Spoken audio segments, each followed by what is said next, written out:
അസ്സലാമു അലൈക്കും വറഹ്മത്തുള്ളാ. സഫ മറുവയിലെ സഫ കുന്നിലാണ് ഇപ്പോൾ ഞാനുള്ളത്.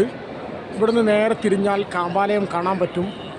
ഉംറ നിർവഹിക്കുമ്പോഴും ഹജ്ജ് നിർവഹിക്കുമ്പോഴുമൊക്കെ സഅയ് തുടങ്ങുന്നത് ഈ സഫ കുന്നിൽ നിന്നാണ്. ഇവിടെ ഈ കാണുന്ന പ്രദേശമാണ് സഫ കുന്നെന്ന് പറയുന്ന അതിൻ്റെ പഴയ രൂപം. ഇവിടെ വെച്ചിട്ട് തുടങ്ങി 430 മീറ്ററുള്ള മറുവ എന്ന് പറയുന്ന പ്രദേശത്ത് അവസാനിക്കുന്നതാണ് സഅയ്. സഫയിൽ നിന്ന് തുടങ്ങി മറുവയിൽ അവസാനിക്കുന്ന 7 ചുറ്റ് നടത്തമാണ്.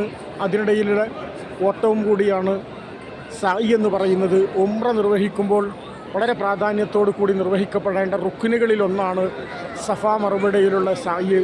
ഹജറ റളിയല്ലാഹു തആല അൻഹയുടെ ചരിത്ര പ്രാധാന്യമുള്ള സ്മരണ പുതുക്കുന്ന ഈ സഅയ് അള്ളാഹുവിൻ്റെ പ്രവാചകൻ സല്ലല്ലാഹു അലൈഹി വസല്ലമ തങ്ങൾ വളരെ സുന്നത്തായ ഒരുപാട് ദിക്റുകളോട് കൂടി പഠിപ്പിക്കുകയും പരിശുദ്ധ ഖുർആൻ ഇന്ന സഫ വൽ മറുവത മിൻ ശആഇരില്ലാ എന്ന് പറഞ്ഞ് സഫയും മറുവയും അള്ളാഹുവിൻ്റെ ചിഹ്നമാണെന്ന് ബോധ്യപ്പെടുത്തുകയും ചെയ്ത 2 പർവ്വതങ്ങളുടെ ഇടയിലാണ് ഇപ്പോൾ സഅയ് നിർവഹിച്ചു കൊണ്ടിരിക്കുന്നത്.